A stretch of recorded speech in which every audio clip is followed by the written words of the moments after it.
That's what kids come in to do, even though there might be a net, even though there's other players. They're gonna see how many they can do in passing. And I just want you to understand that getting great at passing makes you worse at serve receive. Not that I can't win, because at the lowest level, this room has to wrestle with the reality that if you become a good 3-contact team young, you lose to the one-hit wonders. Negative young John Kessel said, don't drop your elbow. And my mom said, oh, you're negative. Okay, Mom, keep your elbow up. I said both of those things. All 4 of those things, repeatedly for decades. And then I started learning motor learning. And the most important skill is reading. And if you misread or mistime through your reading the ball, do you reach when the ball is here?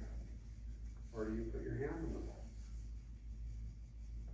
I'm going to put my hand on the ball in front of my peers. I'm not going to go, happy?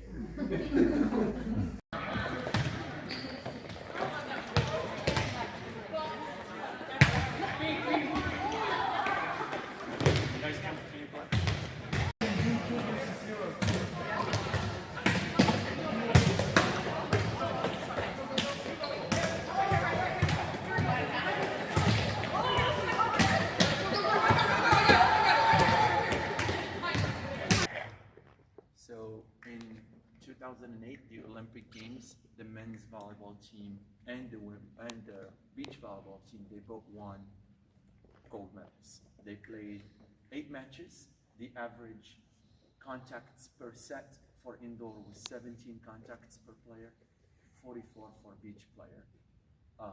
And the average was 4 sets per match. So now, how long do you think? So I think he answered the question earlier, but a little bit. Okay. So how long do you think the average, how long does the ball stay in contact with your body with any skill? What is the average time?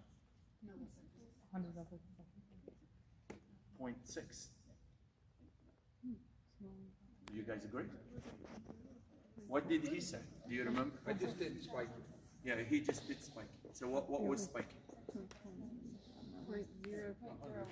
0.01. Correct. The average was 0.05 for all contacts. Passing, hitting, setting. I think setting was 0.1. And then 0.3, 0.03 for blocking, I think. And passing was 0.05. So the average was 0.05. So now, can you write it down over here?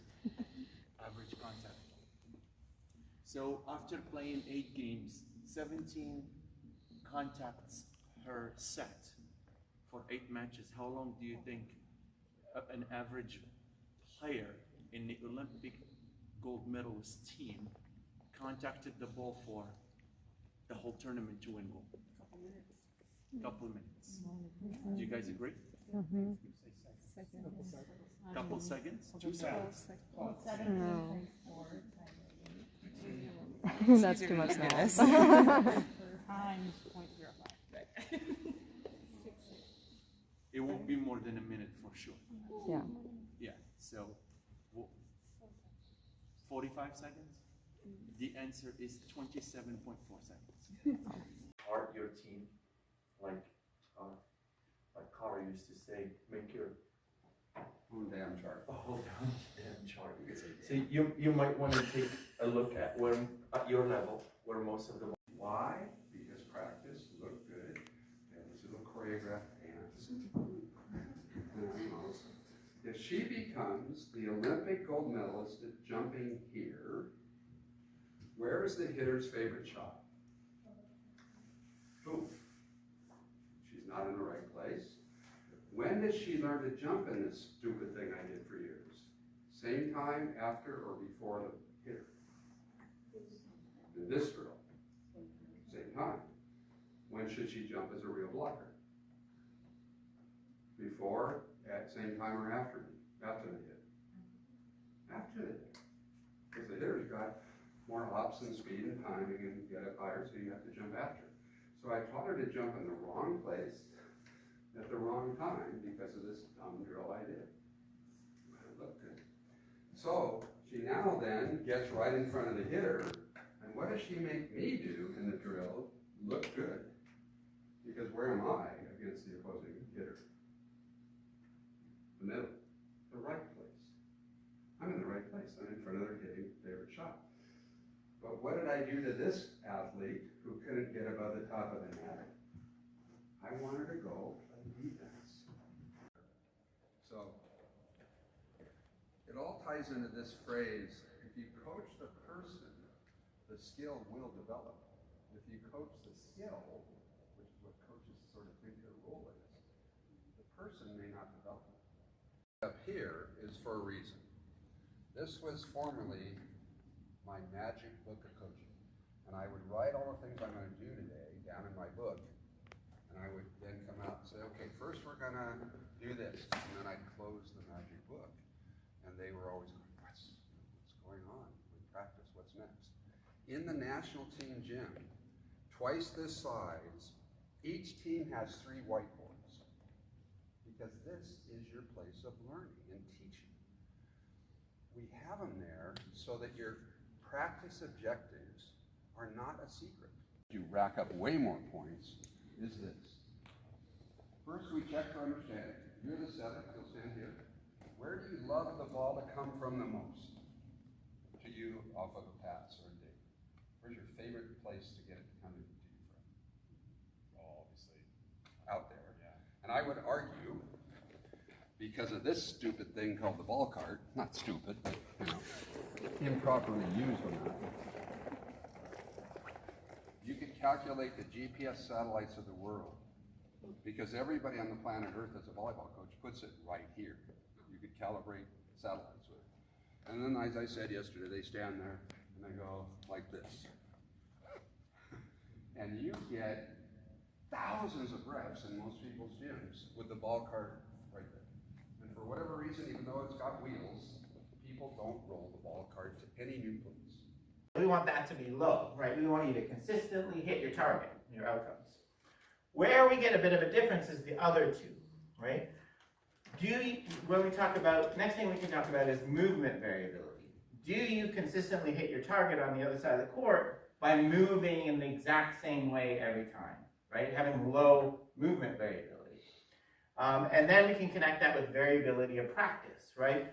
Do we make you consistent in outcome by reducing variability in practice? Having you repeat the serve the exact same way over and over again until you get it down, okay? The alternative approach is that there's no one correct way to do things, right? In fact, in order to be successful, we need to do what's called repetition without repetition.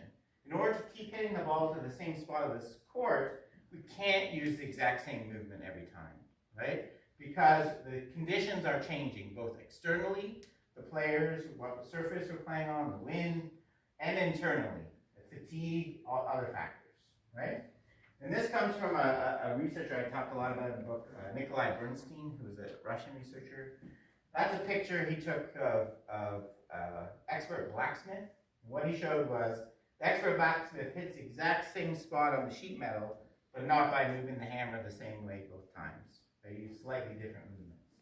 You're doing it the same way every time, right? Is actually variability in movements, being things unplanned, can actually mitigate injury. There's kind of a growing body of research. Nothing wrong with blocked practice in my mind. Blocked practice means working on the same skill over and over and over again.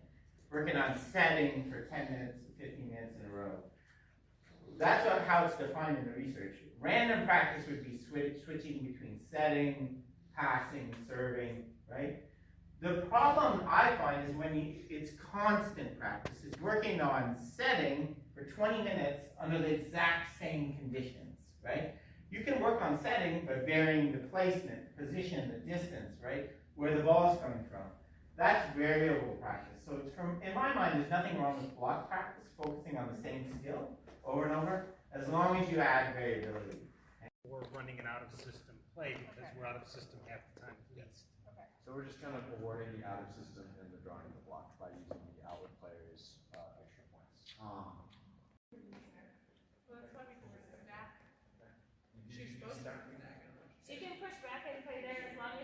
Q&A for any questions, whether it is about this topic or anything about the Olympics or what we do in the national team gym currently with the staff that we have on board as it is. So it'll just kind of go scouting early and then just straight up free for all after that, right? So I'm more than happy to field any questions. One thing, I could say this right here. I could say, never be a child's last coach is how I'm gonna judge your record, and I would walk out. We were just saying, Eric, that we could have been done for about a year and a half, did 100 hours of interviewing of essentially the best coach in the history of sport. What did you learn?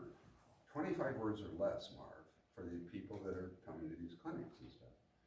And he goes, John, I don't need 25 words, I just need 2. The thing, his aha moment, what blew him away the most, was to be consistent. He watched Wooden and just went, he was so consistent. And I flashed back at that time to all the Dr. Jekyll, Mr. Hyde coaches I'd had. You know, that you didn't know, you had to kind of read the room when you came in and go, what's going to be happening today? Is he okay? Or, you know, do I have to be a different way because of my coach? And yeah, yeah, and like I said, that starts to get into some rules with like pursuing a ball and playing it. But it's really just like indoor with bump set spike. I would say running systems is a little bit different because a lot of stuff is out of system.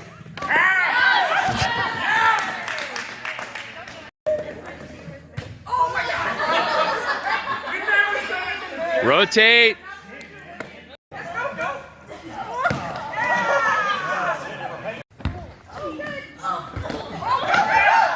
Double. Double. That was a tragedy. There. Oh, yeah. Come on.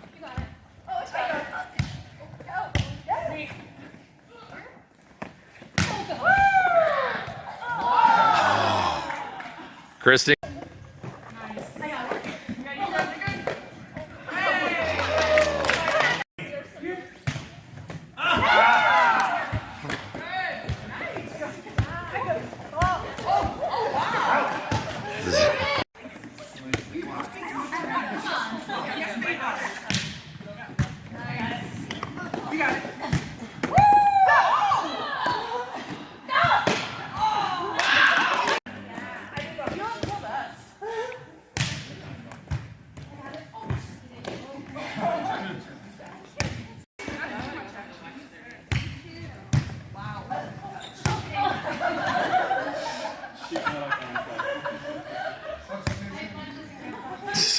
One.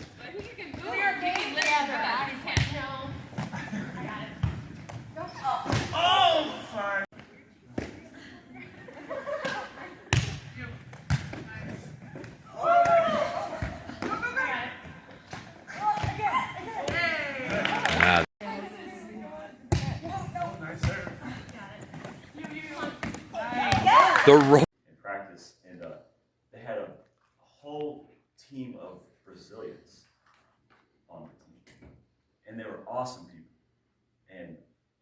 And I was in Spanish at the time, and so I'd be like doing my Spanish homework. Andrina, what's question 2? She would take my book, run her laps, sit down. Here's the answer. She'd run another lap, grab my book, do question 3. She would do my homework while she was warming up for practice, so it was awesome. Here that we're missing. And to me, it impacted them in 2 ways. One was like the brain.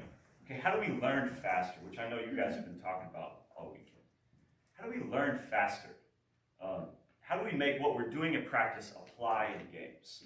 You know, how do we get that translation to happen?